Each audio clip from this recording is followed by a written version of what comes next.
Le Zoom de ce Smart Impact, on parle du secteur événementiel avec Béatrice Istam. Bonjour. Bonjour. Bienvenue, vous êtes la fondatrice de Climit et de Green Événements. Alors, on va présenter les deux structures qui sont liées, évidemment. Climit, c'est quoi ? Alors, Climit, c'est Vous dites Climit, ouais. On dit Climit. Bon, pas de problème. C'est un outil qui permet aux organisateurs d'événements de mesurer l'empreinte carbone des événements et puis surtout, de manière assez ludique, de prendre des décisions et donc d'entrer dans une trajectoire de réduction de l'empreinte carbone quand on organise un événement. Et il est lié, ce Climit, avec Green Événements ? Alors, Green Événements, donc Climit, c'est une structure que j'ai créée il y a un petit peu plus de 2 ans et en fait, qui effectivement est née au départ de Green Événements, qui est un cabinet de conseil là que j'ai monté il y a 16 ans déjà et qui adresse les problématiques d'impact de la filière événementielle de manière un petit peu plus globale. Climit, c'est vraiment carbone et Green Événements, c'est des consultants où on va adresser les sujets d'économie circulaire, d'insertion, d'accessibilité. 16 ans. Oui. On en parlait beaucoup dans le secteur de l'événementiel, de l'impact des séminaires ou des grands concerts ou des tournées, etc. Pas du tout, j'imagine. Alors moi, j'en parlais beaucoup, mais effectivement, oui, c'était... Vous regardez comme une extraterrestre. Comment vous étiez accueillie ? Avec un petit peu, effectivement, de surprise. C'est-à-dire que les gens ne comprenaient pas forcément, en fait, quelle était l'activité. C'était effectivement pas au cœur des préoccupations, surtout qu'en 2009, on sortait quand même d'une autre crise qui avait pas mal touché la filière. Mais depuis, donc maintenant, 16 ans, c'est devenu un sujet assez prégnant. Oui, effectivement. Alors, ce calculateur carbone, comment est née l'idée ? Comment il fonctionne ? Alors, l'idée, elle est venue tout simplement de nos clients chez Green Événements. Donc, depuis 16 ans, on accompagne des organisateurs avec toute typologie, tout format d'événements. Et puis, on avait un de nos clients qui n'est autre que le Festival de Cannes, qui nous a un petit peu secoué les puces en disant, nous, il faut vraiment qu'on adresse ce sujet de la trajectoire carbone. Or, ce qui existe aujourd'hui sur le marché ne nous permet pas de le faire, parce qu'un événement, c'est extrêmement spécifique, c'est pas une entreprise, c'est un moment donné, c'est des postes précis, et donc on a besoin d'un outil qui est dédié à notre métier. Ils n'arrivaient pas à calculer précisément leur impact carbone, c'est ça ? Alors, pour tous les organisateurs, c'était possible, mais en fait, il fallait payer assez cher, des consultants, ça prenait beaucoup de temps, et en gros, 6 mois après l'événement, avec un petit billet de 10 000, on est arrivé à voir l'empreinte carbone. Voilà, mais en termes de prise de décision, de trajectoire, et vu qu'en plus, il n'y avait pas vraiment de méthodologie, qu'est-ce qu'il y a dans le périmètre, qu'est-ce qu'il n'y a pas dans le périmètre de calcul, c'était pas très satisfaisant, c'était inaccessible pour la plupart des organisateurs d'événements, et surtout, c'était impossible de piloter une trajectoire. D'accord, donc là, vous imaginez cet outil qui est donc aussi un outil a priori qui permet d'anticiper et de se dire voilà ce qu'on va changer à notre événement, c'est ça ? Oui, donc c'est un outil d'aide à la décision, c'est-à-dire que dès qu'on commence à planifier l'événement, on rentre des informations opérationnelles et puis on peut jouer avec des scénarios. On appuie sur un bouton, hop, ça compare. Tiens, si je passe en végétarien, je gagne 1% ou 20% de mon empreinte carbone. Et si je change les transports et le nombre de personnes, voilà. Donc, c'est un outil qui est vraiment très intuitif, simple d'utilisation pour un organisateur d'événements qui n'est pas un expert carbone. Ce qui est le cas de la plupart des organisateurs d'événements, soyons clairs. Exactement. Et donc, ça lui donne la puissance de la maîtrise de son empreinte et des décisions associées. Alors, on a trouvé ce chiffre qui nous vient de l'Union européenne, qui nous dit que le secteur événementiel représente environ 5% des émissions de gaz à effet de serre au sein des pays de l'Union. Je voulais donner ce chiffre avant que l'interview démarre. Ça vous a fait tiquer ? Ça vous semble beaucoup ? C'est surtout que je n'ai jamais vu ce chiffre avant, parce qu'en fait, la difficulté qu'on a sur on va dire, la filière de l'événement, c'est qu'on a du mal jusqu'à aujourd'hui à quantifier justement ces émissions, vu qu'avant Climit, ce travail n'est pas fait. Donc, bon, après, on peut jouer avec des extrapolations, et j'ai peut-être un chiffre, non, il me paraît peut-être. Parce qu'en fait, l'événementiel va à la fois toucher à des sujets de transport, d'alimentation, donc c'est très transversal. Et en faisant des rapports par rapport à des chiffres de dépenses, on peut peut-être arriver à des ordres de grandeur comme ça. Mais ce qui m'intéresse aussi avec Climit, c'est justement de rentrer dans une maîtrise de ce que pèse la filière pour s'engager dans une logique de trajectoire et de diminution, si possible en accord avec les accords de Paris, avec l'accord de Paris, pardon. Mais c'est vrai qu'il faut commencer par mesurer avant de rentrer dans cette trajectoire. Oui, alors ce qui a été fait par d'autres secteurs il y a peut-être un peu plus longtemps d'ailleurs, est-ce que vous diriez qu'il y a un peu de retard du secteur de l'événementiel ? Je ne sais pas s'il y a du retard. En tout cas, ce qui est sûr, c'est qu'il y a une vraie accélération. Il y a une étude qui est parue en mai dernier, faite par Coach Omnium et Emilie Insal, qui dit qu'il y a aujourd'hui 35% des organisateurs d'événements qui mesurent régulièrement leur événement. Et sur le systématiquement, en 1 an, on est passé de 2% à 8%. Alors, on peut dire que ce n'est pas beaucoup, mais x4, ce n'est pas si mal. Et puis, paraît-il qu'il y a 10%, c'est la bascule. Donc, je pense qu'on y est bientôt. Donc, moi, je vois plutôt le verre à moitié plein. Qu'est-ce que ça a changé ? Alors, vous nous avez donné l'exemple du Festival de Cannes. Donc, qu'est-ce qu'ils ont changé ou qu'est-ce qu'ils sont en train de changer grâce à Climate ? Alors, donc, il y a le Festival de Cannes. Aujourd'hui, donc c'est un exemple, c'est ceux qui nous ont poussés dans l'aventure. Aujourd'hui, donc c'est des centaines d'utilisateurs sur Climate. Les profils sont en majorité plutôt des grandes entreprises. Donc, ça va être des Decathlon, des Generali, des différentes marques du groupe LVMH. Et en fait, avoir un outil... Et on voit poindre de plus en plus des événements sportifs, des événements culturels, des concerts. Donc, on voit que finalement, toutes les typologies d'événements sont en train de rentrer dans la logique. Et en fait, le fait d'avoir un outil qui mesure permet finalement d'arbitrer. Parce qu'on a une idée quand même, que c'est... Les transports, ça pèse beaucoup. L'alimentation aussi, l'aménagement, il faut éviter de jeter, il faut plutôt faire du circulaire. Tout ça, on le sent un petit peu. Sauf qu'on ne sait pas toujours arbitrer et on ne sait pas toujours quantifier, choisir des priorités. Et là, c'est vraiment ce qui fait la différence. C'est qu'on peut choisir le 80-20 et choisir des décisions qui vraiment vont avoir un impact et communiquer dessus. Et donc, les grands sujets, effectivement, le transport, peut-être au lieu de faire... je pense à Decathlon qui avait choisi, au lieu de faire une grosse convention nationale, d'en faire des régionales avec un hub au milieu.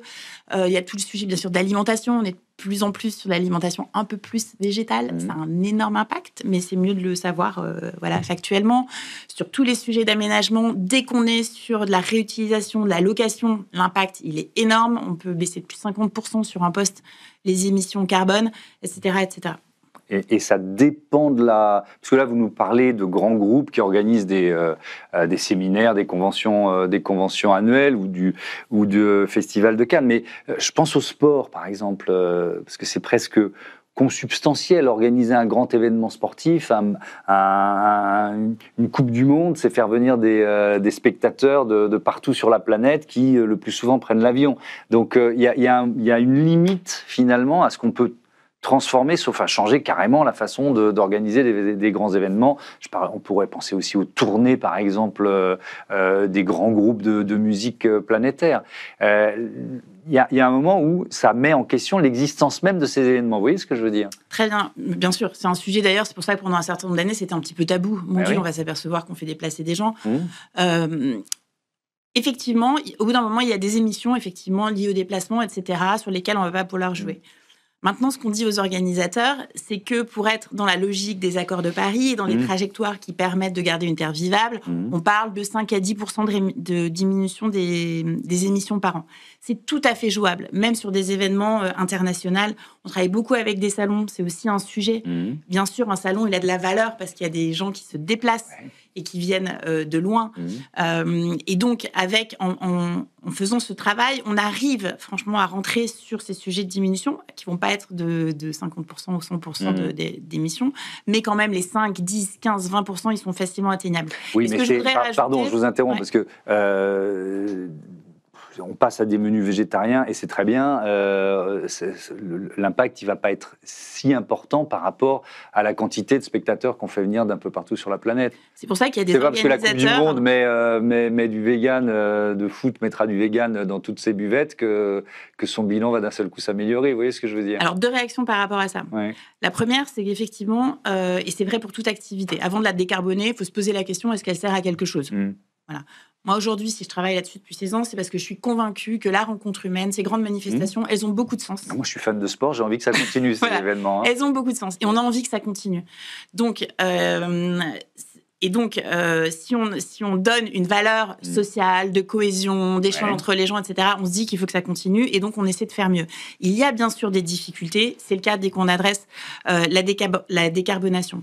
Aujourd'hui, pour vous donner un exemple sur des manifestations sportives, il y a un certain nombre de manifestations sportives qui décident de mettre, par exemple, des jauges dédiées plutôt à des visiteurs locaux. Et donc là, c'est un mouvement qui est en train de prendre, on va dire, de la place dans le paysage. Ça se fait beaucoup, par exemple, de plus en plus pour des courses à pied, pour des courses en nature. Mais je pense que c'est un mouvement qui va s'étendre. Ça ne veut pas dire qu'on va arrêter les déplacements internationaux, mais ça veut dire qu'on va peut-être privilégier un petit peu plus le local, avec aussi des bénéfices pour la population, etc. Donc c'est tout ça, en fait, sur lequel on travaille, qui ne se fait pas du jour au lendemain, mais en tout cas, on partage cette... volonté, cet amour de la rencontre. Et l'idée, c'est bien qu'elle continue à exister. Alors, si j'organise un tournoi, un grand tournoi de tennis qui fait venir du public, etc., et je me pose la question, je vais utiliser Climate, qu'est-ce qu'il faut que je renseigne? Qu'est-ce que je fais? Alors, j'ai accès à Climate, j'ai passé l'e-learning, j'ai eu mon onboarding. Donc Oula, il y a plein de mots que je ne comprends pas. On reprend depuis le début. On arrive sur la plateforme. Nous avons créé avec l'association pour la transition bas carbone, l'ABC, qui nous a aussi audité pour valider la conformité bilan carbone. Nous avons créé un e-learning qui fait donc que nos utilisateurs, pour la plupart non experts carbone, comprennent les tenants et les aboutissants. Donc on a un niveau de connaissance. On a passé 1 à 2 heures, on a fait des quiz, on s'est bien amusé, on a appris plein de choses. Ensuite, on a des membres de l'équipe Climate qui ont aussi passé un petit peu de temps parce qu'un nouvel outil, on aime bien être accompagné au départ. Donc, je suis sur Climate, je suis déjà très à l'aise. Et là, je décide de m'emparer de l'empreinte carbone de mon événement. Je clique sur « Créer un nouvel événement » et là, j'ai une fiche qui apparaît avec les postes classiques qu'il y a sur un événement. Le transport, la restauration, le fret, les goodies, s'il y en a. L'empreinte digitale, si je fais des retransmissions, etc. Ça, c'est des posts qui sont ici sur la gauche. Et quand je clique, sur la droite, j'ai les informations à renseigner. Là, plusieurs manières. Soit j'ai l'information directement, je la rentre.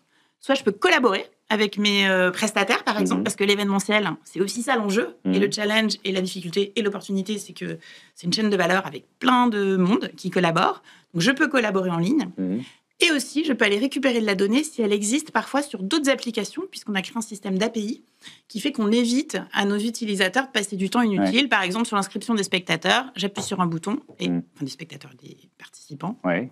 Ça peut être des spectateurs. Ça peut être des spectateurs. Et l'information remonte dans Climate sans avoir besoin de la ressaisir. Vous parlez aussi du temps homme. Alors, le temps homme, c'est le personnel qui va travailler sur l'événement. Il ne doit pas être si facile à réduire ce poste-là. Alors, ce qui s'appelle d'ailleurs plus temps homme dans la nouvelle version, tout ça encore plus clair, c'est tout ce qui est préparation de l'événement et après, on va dire démontage, par exemple, dans le cadre d'un salon. C'est-à-dire que dans Climate, les postes que je vous ai cités, on va vraiment se concentrer sur tout ce qui se passe pendant l'événement. C'est le gros, en fait, de l'empreinte carbone. Et pour mesurer ce qui se passe avant et après, on a pris une métrique qui est le temps qu'on passe sur l'organisation et sur le démontage et qui fait une moyenne, en fait. Du coup, le temps moyen d'une 10 jours hommes, ça fait, qui passe à préparer quelque chose, ça fait tant d'émissions carbone. Voilà. Ok. Dernier mot sur la dimension, la prise de conscience en France. Je pense qu'il y a pas mal d'entreprises qui y sont. Est-ce que c'est un sujet international? Est-ce que vous avez des clients internationaux? Est-ce que des grands groupes avec lesquels vous travaillez veulent faire la même chose ailleurs? Alors, on a aujourd'hui, effectivement, on travaille avec pas mal de grands groupes qui nous emmènent souvent dans leurs valises à l'étranger. Donc aujourd'hui, Climate, c'est utilisé pour des événements dans plus de 25, je crois quasiment 30 pays aujourd'hui. Derrière, il y a aussi des facteurs d'émission qui permettent que ça fonctionne. Et puis, on est, en ce moment, on a 3 à 4 demandes par mois qui viennent de l'étranger. Aujourd'hui, on travaille dans 4-5 pays européens. On a des clients en direct en Chine, à Singapour, aux États-Unis même, depuis le début de l'année. C'est assez surprenant. Il y a des entreprises qui continuent. Il y a des entreprises qui continuent. Et en fait, on a créé dans Climate un système qui permet d'avoir aussi des estimations carbone. Donc, par exemple, aux États-Unis, c'est plutôt ce qu'ils utilisent, l'estimation, plutôt que le vrai bilan carbone. Mais on voit que c'est un sujet. Alors, je pense qu'en Europe, on a une petite longueur d'avance. Mais il semblerait que ce soit un sujet d'intérêt à l'international. Et je pense que ça s'explique par le fait qu'ici, alors on a des lois qui ont un petit peu accéléré, mais c'est aussi l'événementiel, à un moment, on réunit tous ces publics. Et donc, c'est vrai que c'est important d'être cohérent par rapport à une démarche bas carbone. Merci beaucoup, Béatrice Istam, et à bientôt sur Be Smart for Change. On passe tout de suite au grand entretien de ce Smart Impact.